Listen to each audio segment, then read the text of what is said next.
Hey everyone, this is Coach Tiffany here, and I have Coach Dana with me today for our lunch bites and or brunch bites if you're on the Mountain Standard Time here. But we are going to, or Dana's going to talk about the three biggest obstacles when it comes to weight loss. And I'm super excited because I think she has some great tips to share. So, and before I give it to her, I just want to let everyone know it's Dana's birthday today. So happy birthday, Dana. And make sure you wish her a happy birthday when you get a chance today. But yeah, Dana, let's just get right into it because I'm excited to hear these three biggest obstacles. So take it away. Yeah. All right.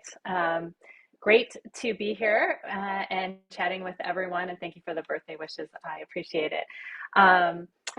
So, gosh, when we came up with this topic, I was thinking, trying to narrow it down because obviously there's lots of things that can get in the way of a goal of weight loss.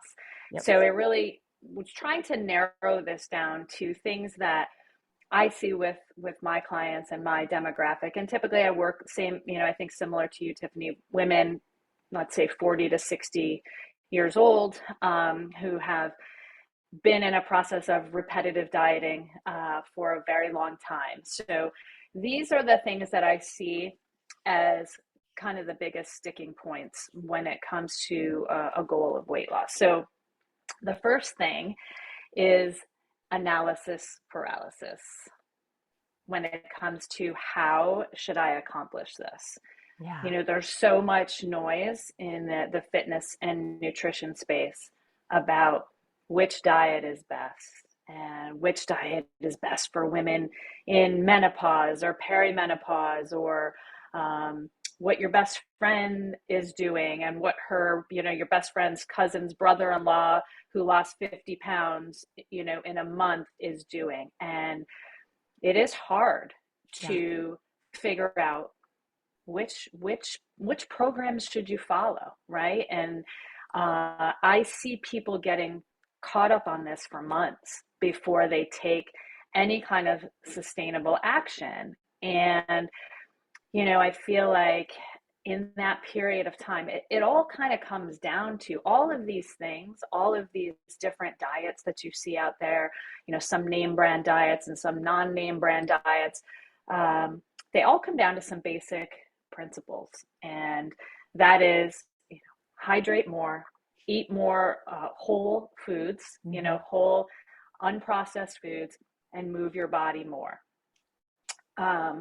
And I know that is an oversimplification of the process, but all of those things, all of those diets do this. All of those diets, whether they say so or not, are putting you in a calorie deficit.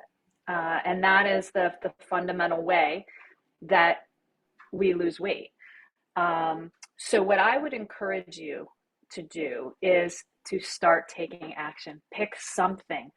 Don't continue to analyze. Don't open up Instagram and see what the latest Insta trainer has today, what program. Take a step today.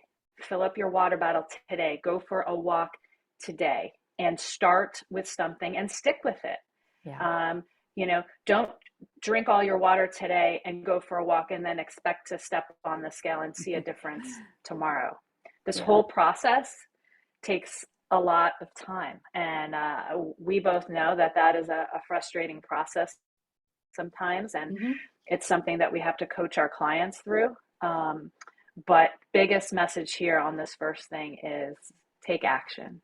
Stop analyzing. Love that. I don't know if you have anything to add to that. No, I think you covered that quite well. And it's so true.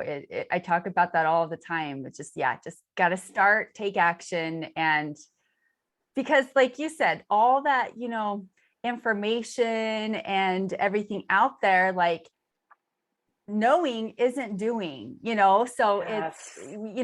I have a degree in exercise and sports science. That doesn't automatically mean I'm going to be in great shape, Right. So I think that's a really good point, and it's just so easy to do that. So no, I think you hit it right on the head with the nail. So awesome. All right, great. All right, so number two, and this is a tough one, but I think for women, especially in this demographic, I find that they can be doing a lot of things right, but a lot of times it comes down to alcohol intake, over intake alcohol. And this is a tough one because one of the things I talk about, and one of my talking points is I can help you lose weight without giving up wine and without giving up beer. But know that when it comes down to it, we have to look at the big picture of everything.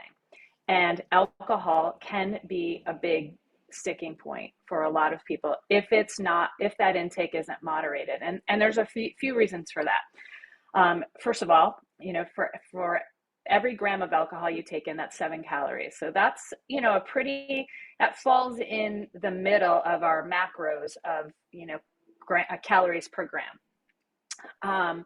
Also know that as much as we don't want to think so or believe, alcohol is a neurotoxin. Okay, so our body has to process the alcohol first. So when we're intaking our alcohol, even if we're taking it in with a great meal, it doesn't matter. Our body still needs to process that alcohol first.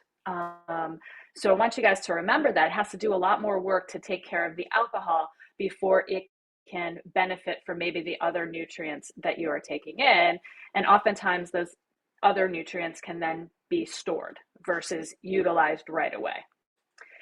And I think probably the biggest thing with alcohol is not so much the calories from alcohol, it's what happens alongside of the alcohol. One glass of wine and you are probably fine to make decisions regarding food, but by the second glass or maybe the third glass, our inhibitions drop. We're taking in more calories, most likely, because it's harder to say no, right? And then you add that sleep disruption. We know that alcohol can disrupt sleep.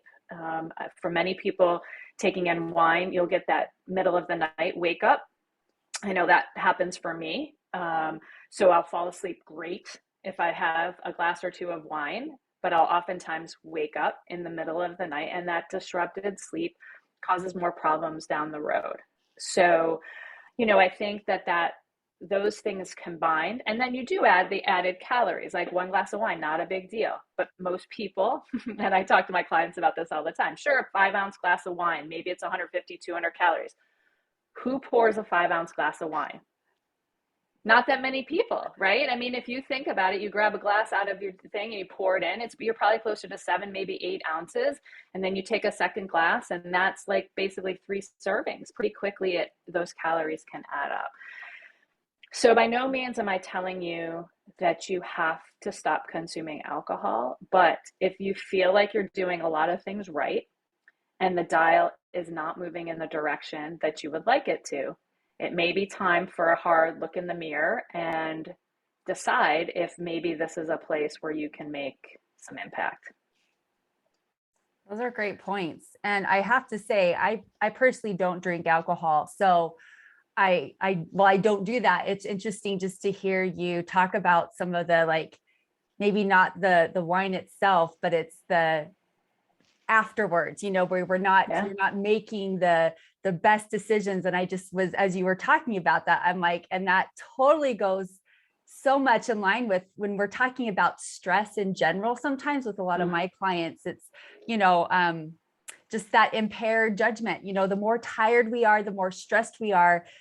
We don't always make the best choices. So I think that's really interesting that you I think that's a really good point to bring up. Anyways, keep going. You're doing, this is awesome. All right. So the third, so we did 1 and 2, the third biggest obstacle I see, and this is a big one, is the scale itself.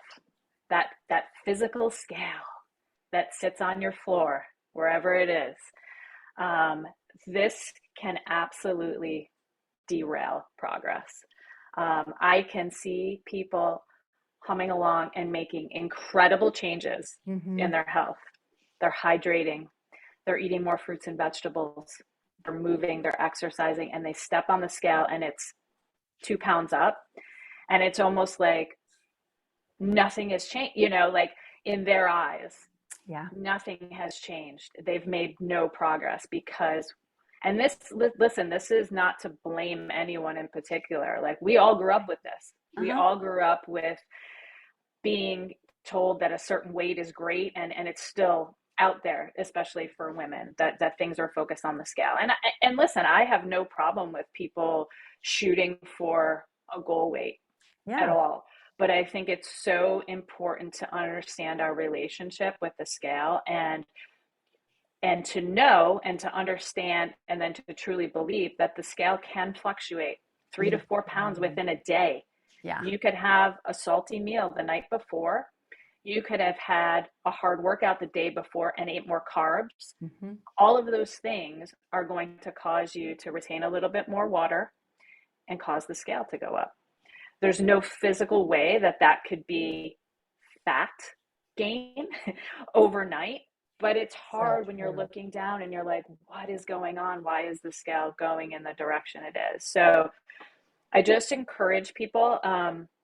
This is a work in progress. This is a very hard thing, and it's not going to change overnight. Um, if you feel like you're totally bound by the scale, I would encourage you to maybe not use the scale for a while. Use a pair of jeans or some clothes.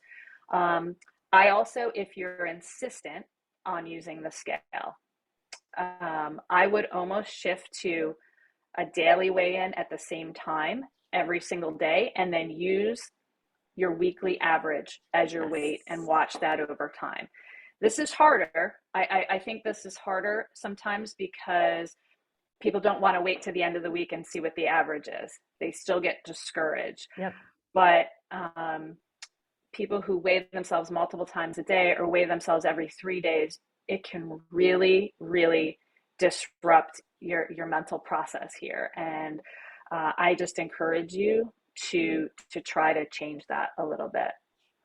So That's awesome. And it's so, so true. I've seen that time and time again. And I think you gave some great kind of alternatives. Like, first of all, using your clothes, like how they fit is such a great indicator, because I'm assuming you've noticed this with your clients as well. Sometimes, especially when they're working really hard and the scale isn't changing, and maybe it even, like you said, it goes up a couple pounds, but what I notice a lot of times is they'll say, but my pants are looser, or mm-hmm. my clothes are fitting looser. And that is an indication that, again, their body composition is changing, and the scale may not change, but Yeah, their body composition is changing, because it's important to remember that the scale is just a number. That scale doesn't tell us how much is water weight, how much is muscle, how much is, our fat. So it's just a number. And then I really liked what you said too about if someone just really can't give that up altogether for right now, taking the average, weighing yourself at the same time every day and taking that average. I think that's really good, because especially if, you're plotting that over time, as coaches, we both know that weight loss isn't a linear, thing where it mm-mm. just goes straight down. It's going to maybe go down and then up and then down and up, but it's the general trend over time. And a day-to-day fluctuation with weight is not in any way, shape, or form a good way to kind of measure that progress. So Yeah. great point. Thanks, Dana. Yeah, you're welcome. You're Awesome, welcome. So, awesome. those are the three things that I see that are the biggest obstacles. I don't know if we had any questions pop up. If you want to, take a look Let me and see. see. New comments. I wonder if those are mine. I don't see any questions here on my end. Yep. Okay. So Um, yeah. So, yeah, yes. just to summarize, the three biggest obstacles that we talked about: analysis, paralysis. So, pick something and just start today.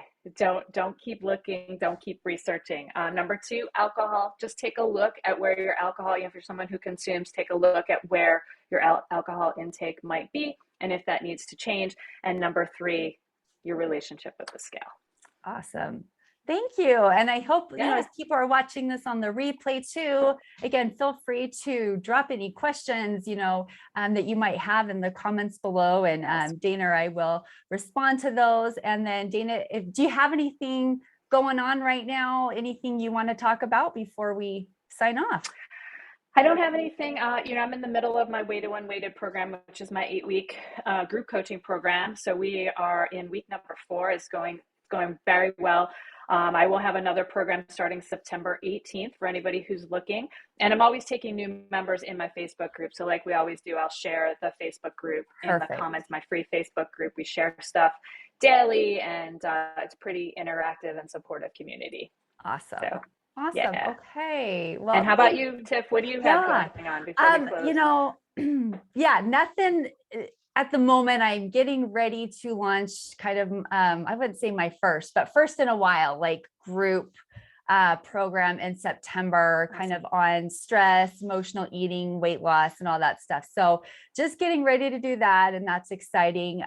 But as you said too, like, always taking new members in my Facebook group. So I'll, put link to my Club Supermom in the comments below as well. But Awesome. yeah, so I think that's awesome. And thanks everyone for watching. And again, let us know if you have any questions, and we will be back in 2 weeks with Yes. something else exciting. And that's the other thing. If you have any suggestions or things that you would like us to talk about or cover, some challenges or, things that you're struggling with, please feel free to pop those in the comments below. But other than that, we will see everyone next time. So take Awesome. care, everyone. Bye. Bye, everyone.